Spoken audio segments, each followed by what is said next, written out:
Assalamu alaikum. Good morning, good afternoon, and good evening, depending on your time zone. I hope everybody is great, doing well. Tonight, we're going to talk about cirrhosis. Cirrhosis is one of the commonly tested topics, and I will tell you why. So, NAC-OSCE exam frame, thinking station focus history, red flags, initial investigation, first line management, counseling, and safe disposition. So things that we need to think when you have a cirrhosis station, these are the things. Is it going to be a focus history? In the focus history, what do we have to pay attention? Red flag. Remember, if you forget the red flag, especially if you're dealing with the GI bleeding, trust me, it is as bad as failing the whole station. So pay attention. Do not forget about it. The red flag, you have to cover it. Initial investigation, first line management, counseling, and safe disposition. These are the part that might be as in a station. For example, it could be just a history taking. It could be a history taking plus consultation. It could be history taking with investigation, or it could be history, investigation, and management. So counseling is another part of it. Core exam team, recognize compensation versus decompensation. Very, very important. If you do not differentiate it, if you do not specify that I am dealing with compensated or decompensated, the whole station is going to be a failed station because the way you approach the patient is going to be wrong.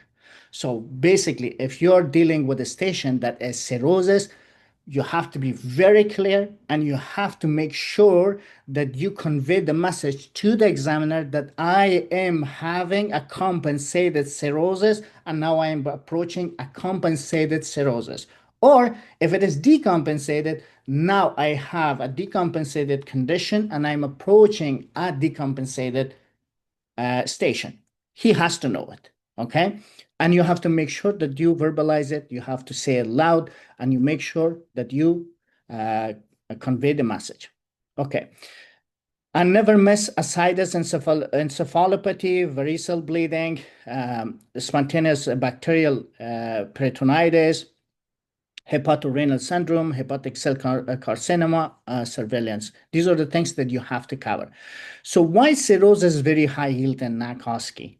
Because it could be part of the medicine, it could be part of the emergency station, it could be part of the gastroenterology station, it could be part of the ethics. That's why it's very commonly tested in the licensing exam, regardless of if you're doing the MCQ1 or NAC-OSCE. Especially in NAC-OSCE, you might definitely get a station of cirrhosis, either as a part of the internal medicine, emergency medicine, gastroenterology, or ethics, or just a counseling, okay? So it tests multiple competency at once: diagnose, risk recognition, medication safety, investigation, communication, and disposition. Most stations pivot on one of that decompensation. Ascites, hepatic encephalopathy, varicose bleeding, jaundice infection, or renal dysfunction. Examiner wants a safe, structured plan more than memorized pathology details. How do you go about the patient with the ascites? Is it compensated, decompensated, and how you deal about it? Station archetype, focus history, counseling after diagnose, differential diagnosis and management, lab interpretation, breaking bad news, safety net. Okay, one line memory aid, cirrhosis in OSCE is equal to cause plus compensation, status plus decompensation screening plus precipitate plus safe first step, if we put it in one line. What cirrhosis mean? Now let's talk about the cirrhosis itself. Cirrhosis is an advanced chronic liver scarring with distorted architecture and portal hypertension. For OSCE purposes, think of it as a chronic liver disease that can remain compensated or it become decompensated. The common cause for the cirrhosis that if you're taking history, you need to find out what happened that the patient developed cirrhosis. So you need to know causes. It means you have to go after the causes and make sure that you ask about it.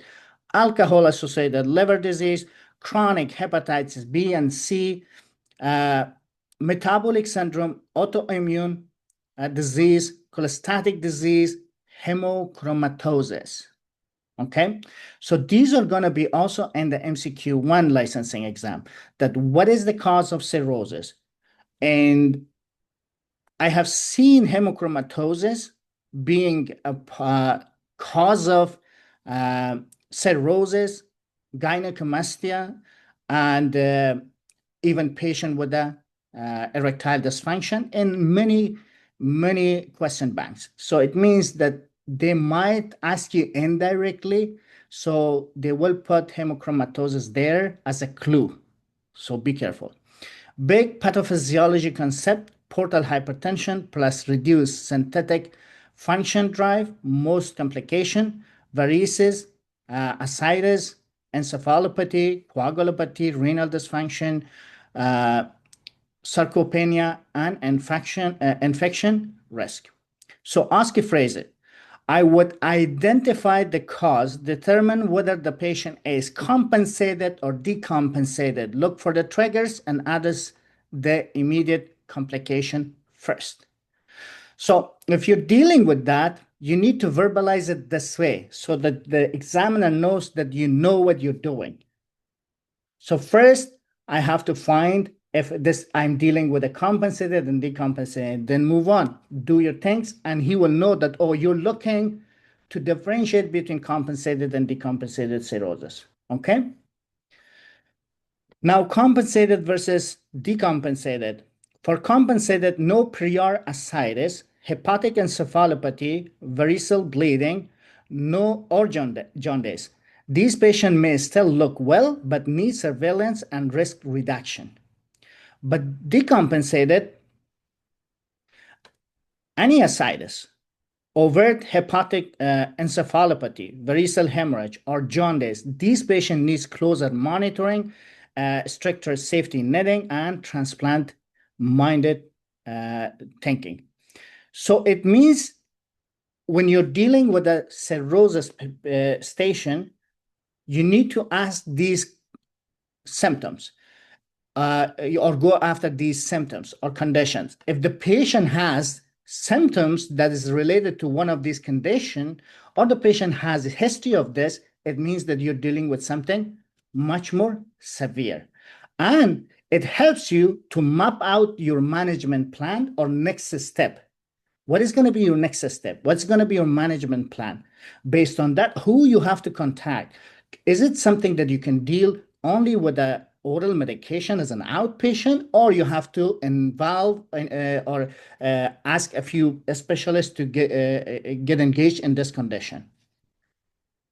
The OSCE diagnosis is not complete until you state whether the patient is compensated or decompensated. That's why I made it red. This is the most important part of the whole station. Every decompensated or decompensation should trigger a search for the precipitants: infection, GI bleed, constipation, alcohol use, medication harm, renal failure, electrolyte disturbance. Decompensation changes urgency, counseling, and disposition. And that's why we have to go after it. Now, compensated versus decompensated cirrhosis in picture. So the stable liver disease, it means you have cirrhosis, but it's stable. You have a splenomegaly, you have esophageal varices, but it's not bleeding. Portal hypertension, you have low platelet, no major complication, which we have it here. Now, no symptoms, manage it with the monitoring. So one of the questions that you might get in compensated cirrhosis, if you're doing MCCQ1, this would be the question. What is the medication that you need to take or prescribe for the patient so that they control it and prevent bleeding? That would be beta blocker. Now, compensated, now the patient starts to get worse. Liver failure plus complications, ascites, varicose bleeding, jaundice. Now you're done with the beta blocker. It means the beta blocker was actually helping not or preventing the bleeding or varicose bleeding. So the bleeding starts now. It doesn't mean that you cannot use it, but now the part that it was playing is done. So now abdominal fluid, GI bleeding, confusion, jaundice, infection. It means these are the things that you have to go after, and you make sure the examiner knows that you are asking about these specific condition because you want to rule out the decompensation, cirrhosis decompensation. Severe symptom, hospitalized, and transplant. Now for this condition, they might ask you a question that what is the next step? It's not going to be beta blocker, it's going to be octreotide. So if you're doing MCCQ1, remember, compensated beta blocker, decompensated, the next step will be octreotide or stopping the bleeding with the endoscopy. Okay, history. History and examination that scores well. History, cause and duration. Alcohol use and relapse, prior decompensation, bleeding, ascites, confusion, jaundice, medication, non-steroid anti-inflammatory drug, diuretics, lactulose, beta blocker, triggers, infection, constipation, GI, bleed, dehydration. Now, in the exam, we check for the mental status and astraxia. Astraxia, we will do it in the physical, when we are doing physical examination classes. With that, you know that if the patient has already started the astraxia or flapping tremor. So you ask the patient to hold his hands like this, straight, and close his eyes. And if the astraxia is positive, the patient will start doing like this. Jaundice, ascites and edema, muscle wasting, sarcopenia, spider navy, palmar erythema, sign of GI bleeding, or spontaneous bacterial peritonitis. So these are very important to look in the physical examination. We will do it when we are doing the physical examination. Red flag. So I made every single one of them red, that you cannot forget about it. You have to cover it in all stations, especially if you're dealing with the GI bleeding or cirrhosis. GI bleeding, fever plus abdominal pain, especially if you're dealing with cirrhosis, worsening confusion, renal dysfunction, low urine output, hypotension, respiratory distress from tense ascites or hydrothorax. The OSCE tips: always ask at least once about encephalopathy triggers and medication harm. So encephalopathy, you have to ask it from the patient, and also if the patient is accompanied by someone else, ask him if he seems confused lately, or the patient himself. He will tell you, yeah, lately I think I'm confused, and even my wife says that you look confused. You have to at least ask once to rule out encephalopathy. All right, so core investigation and severity thinking. CBC, why does it matter? What tells you in the NACOSCI? Anemia, thrombocytopenia, infection, INR, bilirubin, albumin, synthetic function, and severity. So creatinine, sodium, potassium, renal injury, hepatorenal syndrome, diuretic safety, ALT, AST, ALP, patterns of liver injury, but not severity alone. It gives you the severity, but the pattern of the injury as well, and the causes, which type of injury it is. It gives you information. Ultrasound plus alpha theta protein. Remember, you can do it for the hepatocellular surveillance, portal hypertension, and also this is used for the testicular carcinoma as well. Diagnostic paracentesis, mandatory in new or worsening ascites, or when spontaneous bacterial peritonitis suspected. So if your patient is getting worse, if the patient is developing ascites, this is something that you have to do. This is something that you have to do. Severity language, you do not need to calculate every score uh, uh, loud in ASCII. It is enough to say the patient has preserved versus poor synthetic function and whether the renal function, so them suggests advanced disease. So it means if you have the result, right? So you don't have to say, for example, hemoglobin is 79. So you just say it is significantly low in this patient. If the examiner asks you how much, then because he has it, he has the same report that you have, you're just trying to verbalize it that I recognize the problem and I found the problem and this is how it is. The function is affected or the kidney is not working properly because the creatinine is significantly high. You don't have to say it is 1,000, 2,000 or whatever. Just say it's significantly high. So the kidney function has been affected. Never miss any patient with a new or worsening ascites plus pain, fever, renal dysfunction, or confusion needs same day paracentesis to assess for the uh, spontaneous bacterial peritonitis. Again, if the patient has ascites and he develops, cirrhosis, and the patient develops ascites or the patient gets worse, as soon as the patient have fever, abdominal pain, you have to do the same day paracentesis, okay? Because that is part of the complication of decompensated cirrhosis. So definition of spontaneous bacterial peritonitis cirrhosis plus ascites, fever, abdominal pain, think spontaneous bacterial peritonitis. Cirrhosis, what, okay? So best next step, I have to do the paracentesis.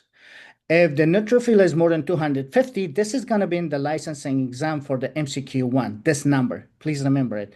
If it is more than 50 or more, 250, it is spontaneous bacterial pneumonitis. Treat quickly with the antibiotic and the triggers, basically cirrhosis with ascites, kidney failure, elevated creatinine, hepatic encephalopathy confusion, altered mental status, hepatorenal syndrome dysfunction.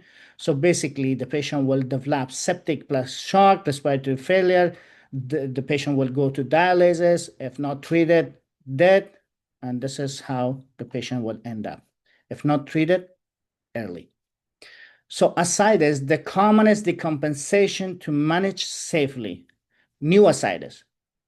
So this is something that we have to look for. If it happens and the patient develops pain, abdominal pain, fever, systemic signs and symptoms, and ascites, we have to do the abdominal paracentesis. Confirm clinically and investigate the cause. In cirrhosis, always think portal hypertension, but still rule out spontaneous bacterial peritonitis or another acute process. Worrying sign. These are the worrying sign. These are the signs that's supposed to be, sorry, let me make this red.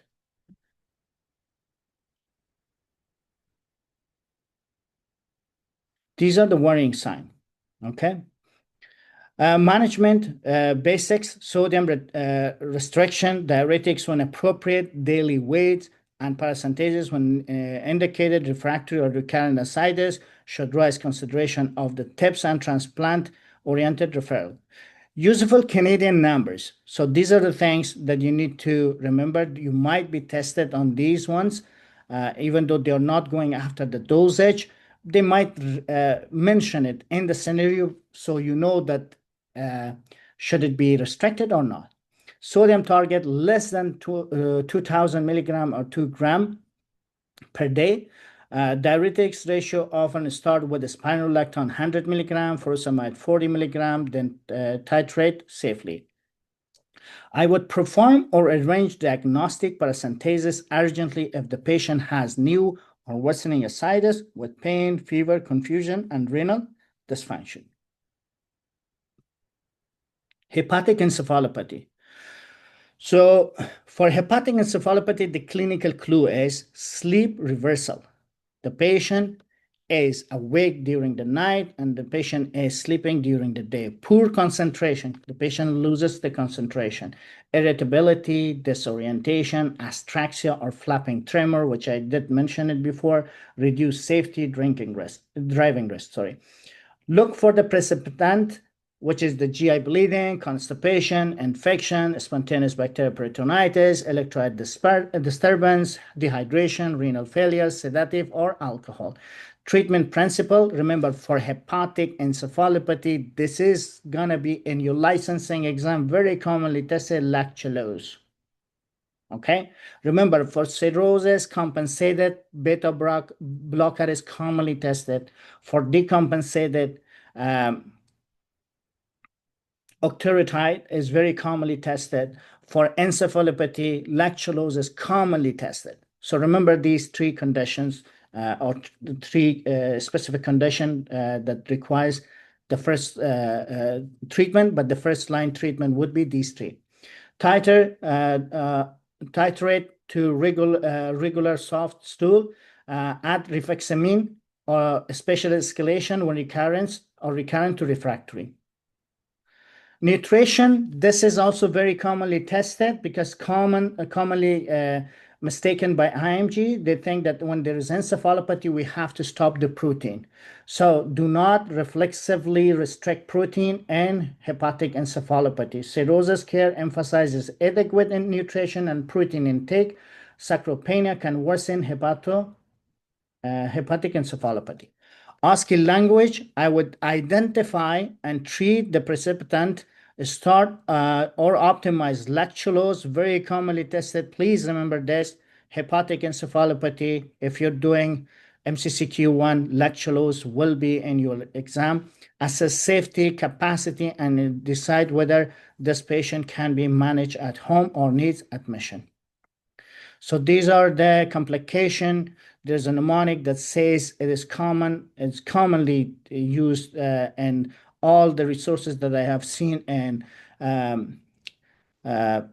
for IMG's resources, Canadian resources, it goes as varices, VARICES. The V itself is varice. A stands for ascites, anemia. R stands for renal failure, I stands for infection, C stands for coagulopathy, E stands for encephalopathy, and S stands for sepsis. So varices, remember, the varices is the complication of cirrhosis. V for varices itself. A for ascites and anemia. R for renal failure. I for infection. C for coagulopathy. E for encephalopathy, and S for the sepsis. Just remember the varices for complication of ascites. Ask about prior endoscopy, so varices and acute variceal hemorrhage. Ask about prior endoscopy, prior variceal bleeding, carvedil, which is the beta blocker, again, very commonly asked in the licensing exam, or other non-selective beta blocker, and use alcohol relapse. Bleeding red flag, please remember this. They might mention this in the scenario. These are the clue. Coffee, ground, and mazes. Coffee, ground, and mazes. Please remember this. They might not mention that you are dealing with a variceal bleeding, but they may mention the patient is vomiting blood and it is coffee, ground, and mazes. Okay, melana, presyncope, syncope, confusion, ongoing retching or aspiration.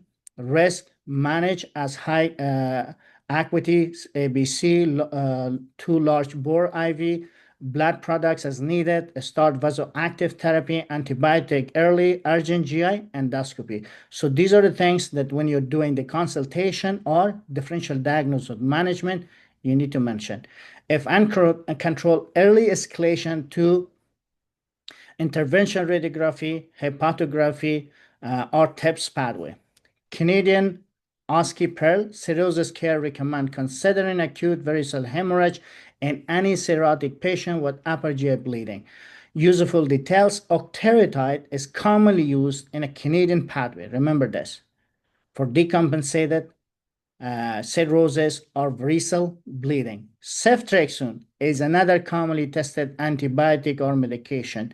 what kind of antibiotic is used as a prophylaxis or for the treatment, ceftriaxone. All right. So prevention, surveillance, and counseling.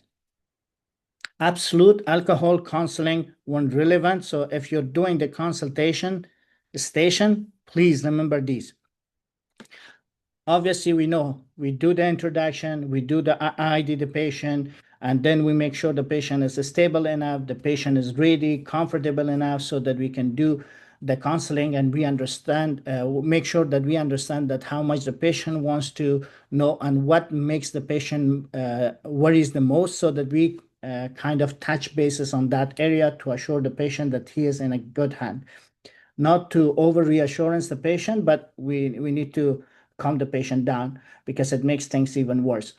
But when we are done with the part of when we are doing the consultation, absolutely the things that we need to touch is absolute alcohol consultation where relevant. If the patient is not very sensitive to it, avoid non-steroid anti-inflammatory, but we have to mention if that is the case, like alcohol, we have to mention it. We cannot forget about it. Avoid non-steroid anti-inflammatory drug. Medication adherence is very, very, very common and very commonly tested or very commonly or heavily scored in NAC-OSCE, because if you don't mention, especially for a confused patient, right? So you have to make sure that the patient understand, and also the patient who's the person that who accompanies the patient understand the importance of adherence to medication. So that is part of your job. Vaccination and primary care follow-up. Nutrition, low sodium when ascites is present. Do not starve the patient. The patient needs protein. Okay, do not cut the protein out of the nutrition. And preserve muscle mass. How we can preserve it? By protein. I'm not saying that bombard the patient with protein, but do not cut it out. Adequate protein is important. Surveillance, MCC surveillance with the ultrasound plus alpha fetoprotein. If the patient is decompensated, remember this is what we do. This might be in your licensing exam, MCCQ1. They will give you a scenario about somebody that who has decompensated cirrhosis and the patient is getting worse, and what will be the regular surveillance that you need to do every 6 weeks, 6 months. You have to do the surveillance ultrasound and alpha fetoprotein. Why? Because the decompensated is turning into hepatocellular carcinoma very commonly. So we want to make sure that the patient is not developing or getting worse or complicated to hepatocellular carcinoma. Varicose surveillance or non-selective beta blocker. This is very commonly tested. Please remember that these are going to be in your MCCQ1 and MCCQE1. So remember the ultrasound plus alpha fetoprotein every 6 months surveillance, okay? Patient facing red flags, new confusion, vomiting blood or black stool, fever or abdominal pain with ascites, rapid weight gain, worse swelling, reduced urine output, worsening jaundice. All right, so most important points to know in the whole cirrhosis. State the cause. If not, then say whether the patient is compensated or decompensated. Never miss the big complication like ascites, spontaneous bacterial peritonitis, hepatic encephalopathy, variceal hemorrhage, renal dysfunction, and hepatocellular carcinoma surveillance. In OSCE answer, always search for the precipitant. And these are the precipitant which we have talked about. Use safe first step. Paracentesis, if your patient is developing fever, the patient develops ascites plus fever, abdominal pain, and systemic sign and symptom, we have to do it on the same day, okay? And also for the hepatic encephalopathy, do not forget lactuloses commonly tested, please. Do not forget it. And GI bleeding, resuscitation, variceal pathway, sodium restriction plus diuretics, and counseling matters, alcohol cessation, avoid non-steroid medication, adherence to medication, nutrition, and clear return precaution. So if you sound systemic and safety first, cirrhosis become very scoreable NAC-OSCE topic. And thank you very much.